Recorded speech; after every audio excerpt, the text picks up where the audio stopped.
आज इस लेक्चर में हम रिएक्ट जेएस में सीएसएस स्टाइलिंग की बात करेंगे। देखिए, रिएक्ट जेएस में आप सीएसएस स्टाइल्स को कई तरीके से यूज कर सकते हो, कई तरह के डिफरेंट वेज हैं। पर हम यहाँ पर जो 3 मेजर तरीके हैं उनको हम यहाँ पर देखेंगे कि जिनका मैं यूज करता हूँ स्पेशली। तो 3 पॉइंट्स हैं। लाइक फर्स्ट वन इज आपका इनलाइन स्टाइल, ठीक है। सेकंड वन इज आपका सीएसएस स्टाइल शीट, जो कि आप जैसा कि आप जानते होंगे सिंपल डॉट सीएसएस करके फाइल आप जो बनाते हो, ठीक है। एंड थर्ड वन इज आपका सीएसएस मॉड्यूल्स, ठीक है। तो हम इन तीनों वेज को देखने वाले हैं, तो एक एक करके हम चलिए कवर कर लेते हैं। फर्स्ट देखेंगे हम इनलाइन स्टाइल, ठीक है। तो सबसे पहले हम चलते हैं अपने index.js में। जैसा कि आप जानते हैं मेरा ये सिंपल कोड है जिसमें मैं क्या कराता हूँ, ओनली रेंडर कराने का कोड लिखा हुआ है, ठीक है। तो यहाँ पर क्या है, सबसे पहले मेरे को एक कंपोनेंट क्रिएट करना होगा। तो यहाँ पर मैंने कंपोनेंट क्रिएट कर लिया। लाइक मैं कोई भी नेम ले सकता हूँ। फर्स्ट वन इज हेडर ले लेता हूँ, ठीक है। तो हेडर नाम का मेरे पास क्या है, एक कंपोनेंट होगा जो कि मैं अभी फैक्टरो मेथड के द्वारा क्रिएट कर रहा हूँ यहाँ पर। और मैं इस कंपोनेंट को जो है नीचे लोड कराऊंगा, ठीक है। तो हम यहाँ पर कुछ इस तरीके से इसे यूज करते हैं। अब देखिए यहाँ पर क्या होता है, लाइक हमारे पास कोई भी कंपोनेंट होता है, हमें रिटर्न कराना होता है इसके अंदर से HTML को, ठीक है, डायरेक्ट। तो हमने यहाँ से एक HTML बनाया और यहाँ से हम रिटर्न करा रहे हैं। लाइक सबसे पहले मेरा इसके अंदर होगा एक H1 हेडिंग, ठीक है। और आपका कोई पैराग्राफ भी हो सकता है इसके अंदर, सिंपल। तो यहाँ पर this is paragraph and then hi, this is heading, ठीक है। मतलब मेरा समझ लीजिए, मतलब मैं क्या बोल रहा हूँ, ठीक है। तो इनलाइन स्टाइल की मैं बात कर रहा था। जैसा कि आप जानते हो, लाइक मैं इसे अभी सेव करता हूँ और मैं इसे अभी रन करूंगा। तो यहाँ पर देख पा रहे हो आपको आउटपुट आ रहा है, ठीक है। अब जब आप सिंपल HTML फाइल में जब आप CSS यूज करते थे इनलाइन, तो आप क्या लिखते थे, स्टाइल टैग का, स्टाइल एट्रीब्यूट का यूज करके। फिर यहाँ पे आपने लिखा colour colon sorry guys, colour colon red, ठीक है। अभी यहाँ पर आप ऐसे लिखोगे तो ये आपका आउटपुट नहीं देगा, क्योंकि आप इस तरीके से यूज नहीं कर सकते हो जब आप रिएक्ट जेएस में वर्क कर रहे हो, ठीक है, इनलाइन के साथ। तो इसके लिए आपको रिएक्ट जेएस में बताया गया है कि आप स्टाइल एट्रीब्यूट का यूज करो, पर हमारे कुछ कंडीशन है उनको फॉलो करके करो, ठीक है। तो आप यहाँ पर क्या करेंगे, ब्रैकेट्स लगा दीजिए एंड देन फिर आप यहाँ पे अपनी कोई प्रॉपर्टी लिख सकते हो। लाइक मैंने लिखा कलर कॉलन रेड, ठीक है। तो इस तरीके, सॉरी, कलर कॉलन स्ट्रिंग में आएगा रेड, ठीक है। तो इस तरीके से आपको प्रोवाइड करना है एंड देन यहाँ पर अभी आउटपुट देखोगे तो आपको जो रेड कलर का ये आपका आ चुका है, ठीक है। तो सेम एज इज आप चाहो तो पैराग्राफ्स पर भी सेट कर सकते हो। Like your paragraph is green, ठीक है। तो इस तरीके से आप रिएक्ट जेएस में इनलाइन स्टाइलिंग का यूज कर सकते हो। ये तो मैंने आपको बता दिया, ठीक है। अब देखिए यहाँ पर बात आ जाती है, जैसे आपके कैमल केसेस को फॉलो करना जरूरी होता है। लाइक आप चाहते हो कि ये जो आपकी हेडिंग है इसका बैकग्राउंड कलर कुछ हमारे तरीके से हो। लाइक इसका कलर जो है व्हाइट हो, ठीक है। एंड देन कॉमा, और यहाँ पे आपने लिखा बैकग्राउंड और कलर, जैसे आप लिखते हो ना सिंपल, यहाँ पर सिंपल HTML में कलर, बैकग्राउंड कलर इस तरीके से लिख दो। पर यहाँ पर आपको ध्यान देना है, बैकग्राउंड कलर आप इस तरीके से लिखोगे, कैमल कैसेस को आपको फॉलो करना होगा, background colour colon and then फिर आपने यहाँ पे लिख दिया, लाइक मैंने यहाँ पे लिख दिया ब्लैक, ठीक है। तो अभी मैं यहाँ पे रिफ्रेश करूंगा तो देख सकते हो गाइस आपको इस तरीके से आउटपुट देखने को मिलेगा। तो आप इस तरीके से यहाँ पर जो इनलाइन स्टाइलिंग का यूज करते हो रिएक्ट जेएस में, कि आपको यहाँ पर केमल कैसेस का ध्यान रखना है। जैसे आपका बैकग्राउंड इमेज हुआ, तो यहाँ पर ये जो होता है आपका बैकग्राउंड कलर, ठीक है। तो बैकग्राउंड कलर में क्या करते हो आप, यहाँ पर एक हाइफन प्रोवाइड करते हो, पर आपको यहाँ पर कैमल केसेस का ध्यान रखना है। जहाँ पर आप हाइफन दे रहे हो वहां पर आपका ये जो है C कैपिटल हो गया, ठीक है। बैकग्राउंड इमेज में क्या होगा, बैकग्राउंड और I कैपिटल हो जाएगा, ठीक है। तो इस तरीके से आप इनलाइन स्टाइलिंग उसमें वर्क करते हो, ठीक है। तो ये तो मैंने आपको इनलाइन स्टाइलिंग का थोड़ा ओवरव्यू बताया। और एक और इसमें तरीका होता है इनलाइनिंग स्टाइलिंग का यूज करने का, ठीक है। वो क्या होता है, लाइक आपने यहाँ पर क्या किया, मैं इनको हटा देता हूँ, ठीक है। और मैं पैराग्राफ को बिल्कुल ही हटा देता हूँ, ठीक है। कोई टेंशन वाली बात नहीं, मैं H1 के ऊपर ही वर्किंग करूंगा, ठीक है। अब मान के चलिए आपने क्या किया, एक वेरिएबल बनाया, ठीक है, जिसमें क्या, एक ऑब्जेक्ट, सॉरी जावास्क्रिप्ट ऑब्जेक्ट बोलेंगे, वेरिएबल नहीं। तो हम यहाँ पर एक जावास्क्रिप्ट ऑब्जेक्ट बना रहे हैं, ठीक है। तो जावास्क्रिप्ट ऑब्जेक्ट के द्वारा आप यहाँ पर वर्क कर सकते हो। लाइक माई स्टाइल मैंने नाम का एक जावास्क्रिप्ट ऑब्जेक्ट बना रहा हूँ। ऑब्जेक्ट के अंदर जैसा कि आप जानते हो इसके अंदर क्या होता है, की एंड वैल्यूज के पेयर्स होते हैं, ठीक है। तो आपने बोला कि आपके ये जो है H1 की इसका कलर क्या हो, कलर जैसा कि मैंने इसमें बताया था कि इसका कलर हो व्हाइट, ठीक है। कोई टेंशन वाली बात नहीं है। फिर सेकंड मैंने जैसा कि आपको बताया था बैकग्राउंड कलर इसका क्या हो, ब्लैक हो, ठीक है। तो background colour black, black. And then मैं चाहूंगा कि इसको थोड़ी पैडिंग वगैरह आ जाए, तो हम यहाँ से दे देते हैं इसको 10 pixel. And then last one is, आपको इसको फॉन्ट फैमिली दे सकते हो। देखिए मैंने आपको पहले बताया यहाँ पर कैमल केसेस का ध्यान रखना है, फॉन्ट फैमिली, ठीक है। हालांकि इसमें क्या आता है, हाइफन आता है, फॉन्ट हाइफन फैमिली, ठीक है। पर हमें यहाँ पर कैमल केसेस का ध्यान रखना है। तो सेंस, जो कि आपको पता ही है, मशहूर है ये सैंस सेरिफ, और ये मैंने यहाँ पर प्रोवाइड कर दिया, ठीक है। अभी यहाँ पर क्या होगा, अगर मैं इसे रन करूंगा तो मेरे को अभी कोई आउटपुट नहीं आएगा, ठीक है, मतलब जो स्टाइलिंग वगैरह नहीं आई। तो आप इनलाइन स्टाइल का कैसे आप यूज करोगे, यहाँ पर आप लिखोगे स्टाइल एट्रीब्यूट का यूज, ठीक है। एंड देन फिर आप यहाँ पे पास कर दोगे माई स्टाइल, ठीक है। माई स्टाइल नाम का आपका जो जावास्क्रिप्ट ऑब्जेक्ट था, माई स्टाइल, तो ये आपने पास कर दिया। एंड देन जो आप आउटपुट देखोगे वो आपको देखने को मिल चुका है, पैडिंग इसको आ चुकी है, कलर आ चुका है, बैकग्राउंड कलर, एंड देन आपका फॉन्ट फैमिली इसके ऊपर आ चुका है। तो ये होती है इनलाइन स्टाइलिंग का, आपको यूज समझ में आया होगा, ठीक है। तो आई होप आपको ये अंडरस्टैंडिंग हुआ होगा। अब देखिए मैं बात कर लेता हूँ, लाइक मान के चलिए अब हम बात करेंगे CSS स्टाइल सीट की। तो यहाँ पर आपकी हेडिंग है, ठीक है, तो ये आपने हेडिंग वगैरह यहाँ पर सेट की हुई है, ठीक है। तो अभी यहाँ पर मैं जैसा कि बोला था CSS स्टाइल शीट, जैसा कि आप जानते हैं डॉट CSS करके आपकी एक फाइल होती है, जैसे कि आप यहाँ पर देख पा रहे हो ऐप डॉट CSS में आपका इतना कोड होता है, इसको आप क्या करो हटा दो, ठीक है। यहाँ से इसको क्या करो हटा दो। ये बेसिकली जब आप एक न्यू प्रोजेक्ट क्रिएट करते हो, जब आपकी आ जाती है। पर यहाँ पर मान के चलिए आपने क्या किया, इसको यूज कर रहे हो, ठीक है। जैसा कि आप जानते हैं डॉट CSS फाइल में आप क्या कर रहे होते हो, बेसिकली CSS लिख रहे होते हो, ठीक है। तो आपको ऐसी करनी होती है, बैकग्राउंड कलर आपने दे दिया लाइक कुछ भी दे दिया ब्लैक, ठीक है। और यहाँ पर आपने कलर दे दिया कॉलन वाइट, ठीक है। तो ये मैं अभी सिंपल CSS लिख के दिखा रहा हूँ। पैडिंग दे दिया आपने 40 पिक्सल, ठीक है। अभी यहाँ पर कोई कैमल केसेस वगैरह फॉलो नहीं होगा। फिर आपने यहाँ पर फॉन्ट फैमिली दे दी, तो यहाँ पर आपने दे दी सैंस सेरिफ, ठीक है। ये आपने फॉन्ट फैमिली दे दी, और टेक्स्ट लाइन कर देते हैं हम सेंटर, ठीक है। तो ये थोड़ा सेंटर हो जाएगा। अब देखिए ये जो आपने मान के चलिए, जरूरी नहीं है कि ये app.css आपने जो फाइल बनाई है इसी को यूज करें, ठीक, मतलब ये ऑलरेडी क्रिएटेड होती है। जब आपका एक न्यू प्रोजेक्ट होता है, आप क्या कर सकते हैं, आप एक न्यू फाइल बना सकते हैं, यहाँ पर न्यू फाइल का ऐसे क्रिएट करके, और आप उस फाइल का नेम दे दो, लाइक जो भी आपकी CSS फाइल हो, या आप किसी फोल्डर के अंदर जाकर के उसे क्रिएट कर सकते हो, ठीक है। पर कोड तो आपको ऐसे ही करना होगा सिंपल, जैसा आप CSS में करते हो। पर अब आपको मान के चलिए, अब आपको इस फाइल को यूज करना है अपने index.js के अंदर, तो वो आप कैसे करोगे, ठीक है।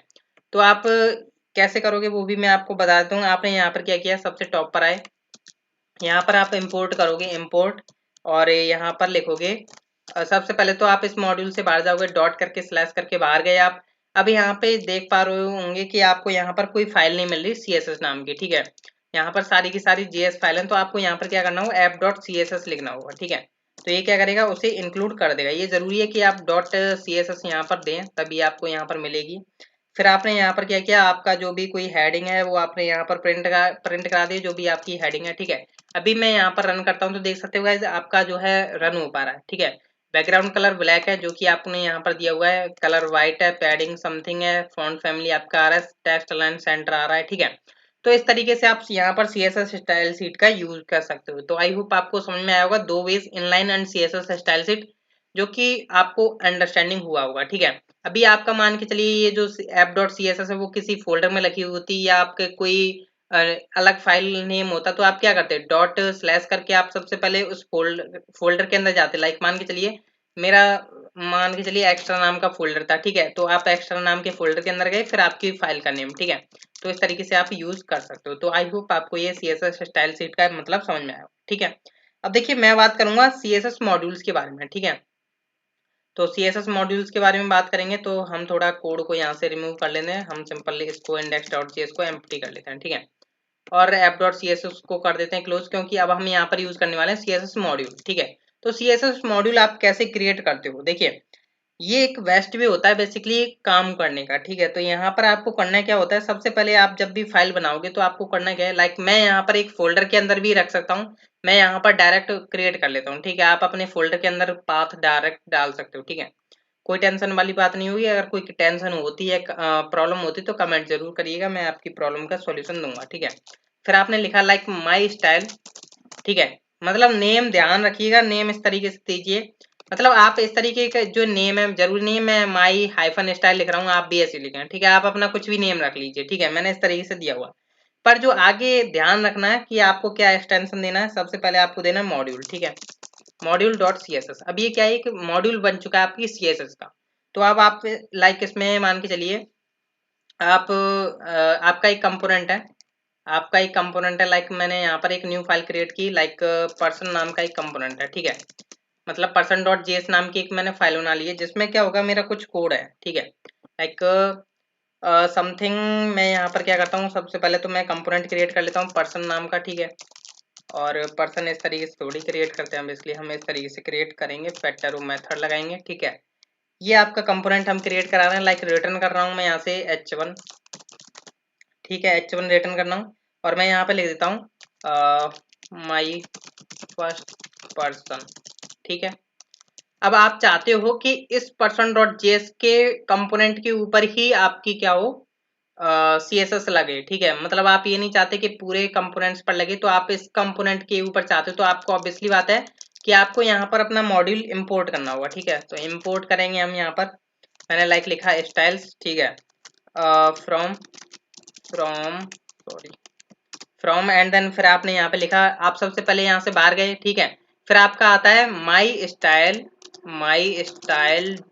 Dot module dot C S S, ठीक है। अगर आपका कोई इसी फोल्डर के अंदर होता तो आप क्या करते, सबसे पहले यहाँ पर एक्स्ट्रा नाम का फोल्डर मान के चलिए, मैंने इस तरीके से दिया स्लैश एक्स्ट्रा स्लैश आपका जो फाइल नेम है, स्लैश एक्स्ट्रा जो है मैं एक मान के चल रहा हूँ फोल्डर नेम है, ठीक है। तो यहाँ पर slash folder name and then slash आपकी फाइल नेम, ठीक है। तो इस तरीके से आपको यूज करना है। तो अभी आपने क्या किया, इसे इंपोर्ट तो कर लिया, अभी आपने इसमें कोड तो किया नहीं है, ठीक है। अभी हम कोड करेंगे, तो हम यहाँ पर प्रॉपर्ली देखेंगे कि क्या क्या हम यूज कर सकते हैं। सबसे पहले तो हम इसे एक्सपोर्ट कर देते हैं, एक्सपोर्ट डिफॉल्ट, और आपका पर्सन नाम का जो कंपोनेंट है वो आपने यहाँ से क्या कर दिया, एक्सपोर्ट कर दिया, ठीक है। अब मान के चलिए ये जो आपका h1 है, आप इसके ऊपर कुछ सी एस एस लगाना चाहते हो, ठीक है। तो और जो फाइल है आप रखना, मतलब इस कंपोनेंट के लिए जो आप सी एस एस रखोगे वो आप इस फाइल के अंदर रखोगे, ठीक है। तो आपने क्या किया, सबसे पहले तो यहाँ पर इंपोर्ट कर लिया, और आपने यहाँ पर h1 को देना चाहते हो कुछ स्टाइल्स, तो आप चाहें तो h1 को डायरेक्ट यूज कर सकते हैं, पर ऐसा करोगे तो आपको दिक्कत होगी। इसलिए आप यहाँ पर क्या करिए, कुछ क्लासेस यूज कर लीजिए, लाइक आपने यहाँ पर दिया क्लास नेम, ठीक है। क्लास नेम में आपने यहाँ पर, तो sorry guys, class name and then यहाँ पर आपने क्या किया, स्टाइल्स डॉट, और यहाँ पर हम क्या कर सकते हैं, ये जो स्टाइल्स डॉट लिखा है ना हमने, स्टाइल्स डॉट, यहाँ पर हम क्या कर सकते हैं, इसके जो अंदर जो ये फाइल जो दिखाई दे रही है, इसके अंदर की हम क्या कर सकते हैं, क्लासेस को आईडीज को हम एक्सेस कर सकते हैं। कैसे एक्सेस करेंगे, लाइक मैंने अभी यहाँ पर स्टाइल्स लिखा हुआ है, ठीक है।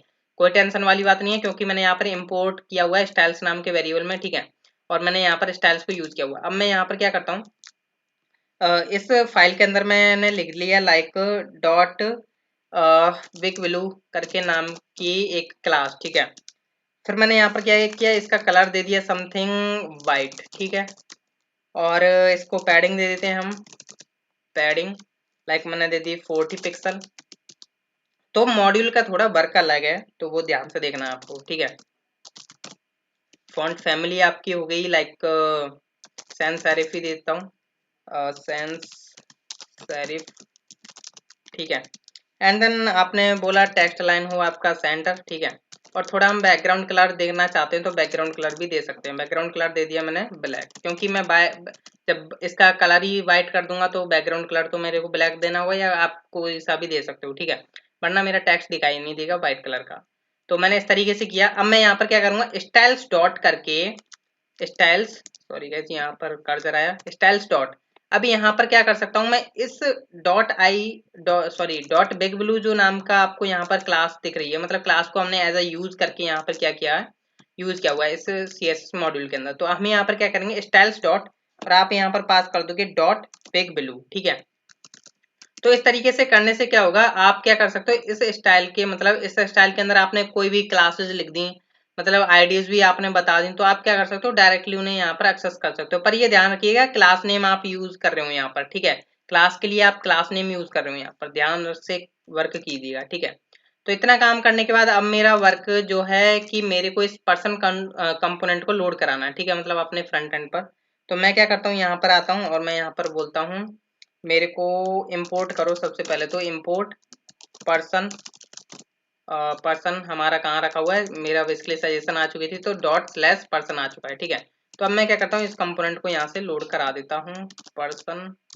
ठीक है, मैंने यहाँ से क्लोज कर दिया। अभी यहाँ पर मैं जाऊँगा और ये थोड़ा रिफ्रेश होगा तो देख सकते हो गाइस आपका आउटपुट आ चुका है। तो इस तरीके से आपका आउटपुट आ रहा है, जैसा कि आप देख पा रहे हो। लाइक मैं मान के चलिए आपके पास कुछ और भी है यहाँ पर, लाइक मान के चलिए आपके पास एक पैराग्राफ है। ठीक है, तो हम थोड़ा, चलिए मैं एक न्यू तरीके से करता हूँ आपको जैसा कि समझ में आए। ठीक है, तो हम यहाँ से क्या करते हैं, मल्टीपल HTML को रेंडर कराते हैं। तो यहाँ से मल्टीपल HTML को एलिमेंट को रेंडर करा लेते हैं। सबसे पहले हम H1 को तो यहीं रख लेते हैं। ठीक है, कोई टेंशन वाली बात नहीं है। सिंपल मैं क्या करता हूँ, एक नीचे पैराग्राफ और बना लेता हूँ। ठीक है, तो मैंने यहाँ पे लिख दिया दिस इज पैराग्राफ, और मैंने यहाँ पर, सॉरी, मेरे को यहाँ पर सिंपल पहले HTML तो यूज़ करनी होगी, इसके अंदर मेरे को ये HTML टैग्स रखने होंगे। ठीक है, या आप डिव वगैरह भी बना सकते थे। और फिर मैं यहाँ पर क्या करता हूँ, इसको कुछ क्लास नेम देता हूँ। और अब मैं यहाँ पर जाता हूँ और यहाँ पर मैं इसको थोड़ा मतलब कुछ अपने तरीके से दे लेता हूँ, लाइक पैरा। ठीक है, इसका कलर हम देते हैं लाइक ग्रीन, और फॉन्ट साइज देते हैं हम इसका, font size, sorry, font size मैंने दे दिया 100 पिक्सल। ठीक है, कोई टेंशन वाली बात नहीं है। अब मैं यहाँ पर जाऊँगा तो मैं इस तरीके से यूज कर सकता हूँ, स्टाइल्स डॉट।